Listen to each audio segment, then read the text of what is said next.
Halo, assalamualaikum warahmatullahi wabarakatuh. Jumpa lagi ya bersama saya. Maaf nih suaranya agak ini ya, bindeng-bindeng gimana gitu ya. Masih agak pilek tapi tetap semangat ya. Pada kesempatan kali ini saya masih membahas mengenai soal tes P3K ya. Mungkin ini yang terakhir sebelum besok mencoba nih. Kemarin sempat posting, adakah teman-teman yang berminat untuk membahas SKP? Tes CPNS. Nah, ternyata banyak yang ingin dibahas ya. Oke, oke, langsung saja ke soal yang pertama. Dalam proses evaluasi penawaran, Pokja Pemilihan menemukan salah satu peserta menyampaikan dokumen palsu di dalam dokumen penawarannya. Sanksi yang dapat diberikan kepada peserta pemilihan tersebut yaitu A. Pencairan jaminan pelaksanaan, B. Digugurkan dalam pemilihan, C. Daftar hitam selama 1 tahun, D. Dikenakan denda keterlambatan. Apa nih kira-kira untuk soal yang pertama? Ini masih penawaran ya. Oke, kita hitung mundur. Jawaban yang tepat yang mana kira-kira? Yaitu yang B ya, digugurkan dalam pemilihan. Dasarnya ini ya, dalam pasal 78 ayat 1, dalam hal peserta pemilihan menyampaikan dokumen atau keterangan palsu atau tidak benar untuk memenuhi persyaratan yang ditentukan dalam dokumen pemilihan. Kemudian disambung ayat 4, perbuatan atau tindakan sebagaimana dimaksud pada ayat 1 dikenakan sanksi administratif berupa sanksi digugurkan dalam pemilihan. Jadi jawaban yang tepat adalah yang B ya, digugurkan dalam pemilihan. Selanjutnya,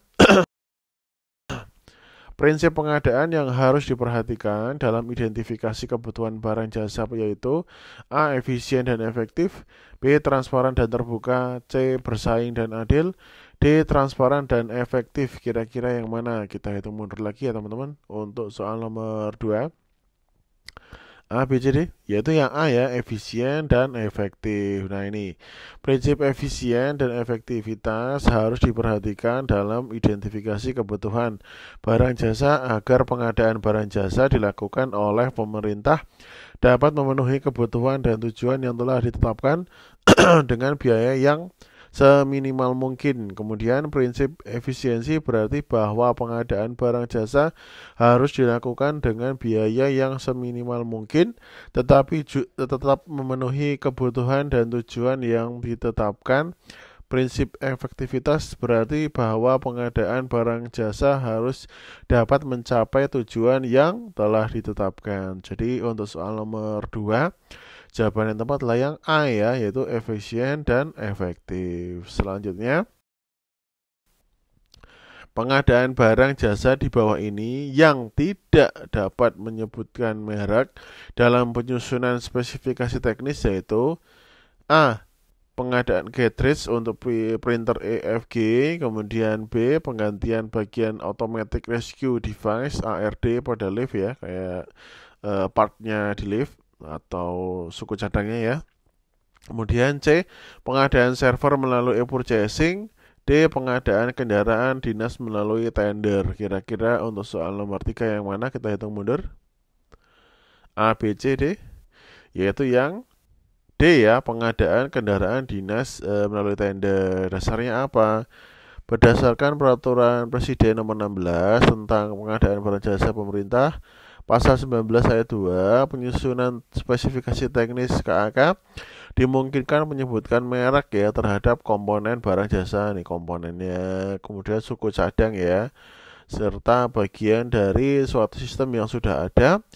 Barang jasa dalam katalog elektronik atau toko daring pada opsi A, B, C, spesifikasi teknisnya dapat menyebutkan merek karena barang jasa yang akan diadakan merupakan komponen barang jasa, suku cadang dan bagian dari sistem yang sudah ada. Kemudian pada opsi D, spesifikasi teknisnya tidak dapat menyebutkan merek karena pengadaan kendaraan dinas dilakukan melalui tender. Tender merupakan metode pemilihan penyedia yang terbuka dan kompetitif. Penyebutan merek di dalam spesifikasi teknis dapat membatasi persaingan dan tidak sesuai dengan prinsip pengadaan barang jasa. Jadi jawaban yang tepat D ya, pengadaan kendaraan dinas melalui tender. Selanjutnya, nomor 4, Uraian spesifikasi mutu dalam pekerjaan penyusunan dokumen perencanaan pembangunan gedung asrama haji dideskripsikan melalui A. Uraian pekerjaan yang dilaksanakan, B. Layanan purna jual, C. Kualifikasi tenaga ahli, D. Waktu pelaksanaan. Kira-kira yang mana untuk soal nomor 4? A, B, C, D. Yaitu yang C ya, kualifikasi tenaga ahli. Nah ini, jadi uraian spesifikasi mutu dalam pekerjaan penyusunan dokumen perencanaan pembangunan gedung asrama haji dideskripsikan melalui kualifikasi tenaga ahli yang akan melaksanakan pekerjaan tersebut.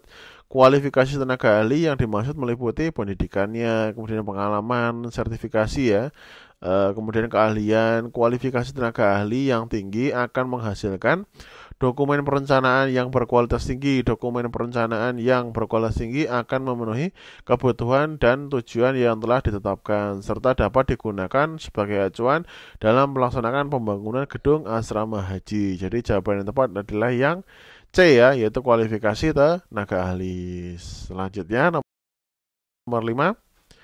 Uraian spesifikasi mutu dalam pengadaan kain batik tradisional yang memiliki motif spesifik dan sulit dideskripsikan menggunakan spesifikasi. Nah ini kan batik itu kan banyak motifnya ya. Kalau misalnya kita cuma bilang coklat, loreng-loreng, gini-gini kan susah tuh ya.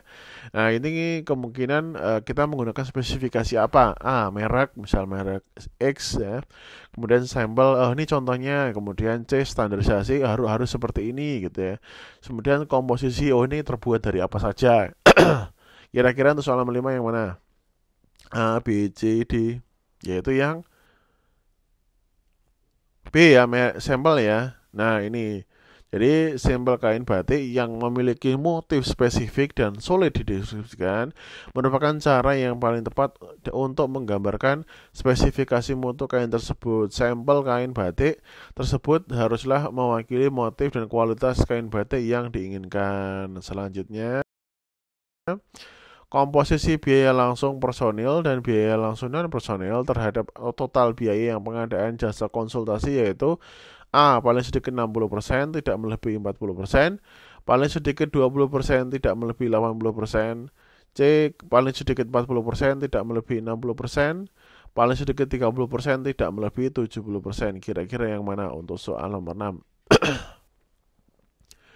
Yaitu yang A ya, paling sedikit 60%, tidak melebihi 40%. Nah ini komposisi biaya langsung personil dan biaya langsung non personil terhadap total biaya pada pengadaan jasa konsultasi adalah sebagai berikut ya. Biaya langsung personil paling sedikit 60%, biaya langsung non personil tidak melebihi 40%. Jawaban yang tepat adalah yang A ya, 60 tidak melebihi 40%.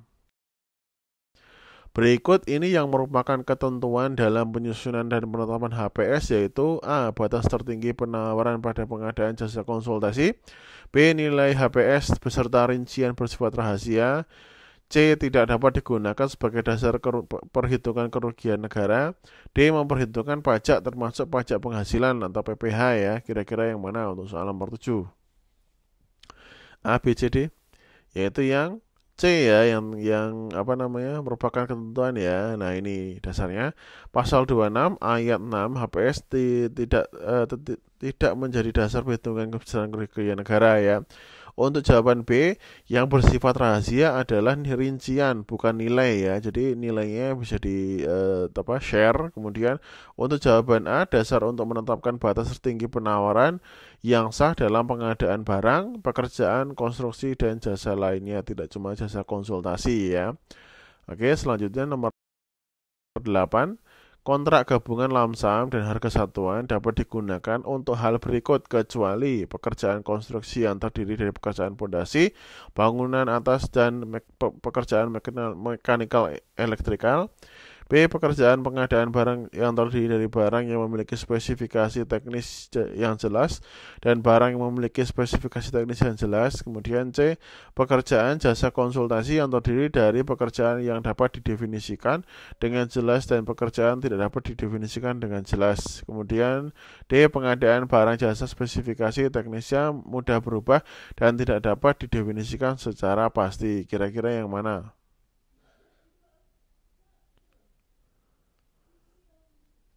yang D ya. Nah, ini dasarnya pasal 27 ayat 5 dan 6. Jadi merupakan kontrak dengan ruang lingkup pekerjaan dan jumlah harga yang pasti ya, tetap ya. Nah, kemudian yang bukan ini yang ini. Yang spesifik teknisnya mudah berubah dan tidak dapat didefinisikan secara pasti. Jadi jawaban yang tepat adalah yang D untuk soal nomor 8. Kita langsung nomor 9. Bentuk kontrak terdiri sebagai berikut kecuali bukti pembelian pembayaran, nota penerimaan, C perintah kerja, kemudian surat perjanjian, E surat pesanan. Kira-kira yang mana?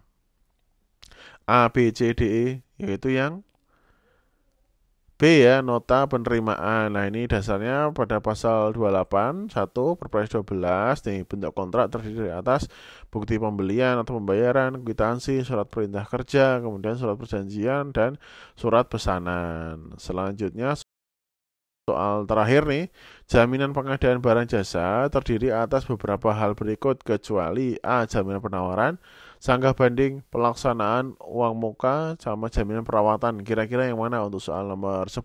Kita hitung mundur ya teman-teman. A, B, C, D, E, yaitu yang E ya, jaminan perawatan. Nah, ini pasal 30 ayat 1 Perpres 12 kurang lebihnya jaminan pengadaan barang jasa, yaitu jaminan penawaran, jaminan sanggah banding, jaminan pelaksanaan, jaminan uang muka, serta jaminan pemeliharaan. Nah, sampai di sini teman-teman, semoga berkenan ya video ini, semoga bermanfaat. Saya doakan teman-teman lolos jadi P3K atau CPNS atau level 1 ya. Kemudian jangan lupa like, share, subscribe, tentunya pencet loncengnya supaya dapat notifikasi dari video terbaru dari saya. Kurang lebih saya mohon maaf. Kalau mau berdiskusi dengan baik, silahkan berkomentar dengan baik di kolom komentar. Dari saya cukup. Assalamualaikum warahmatullahi wabarakatuh.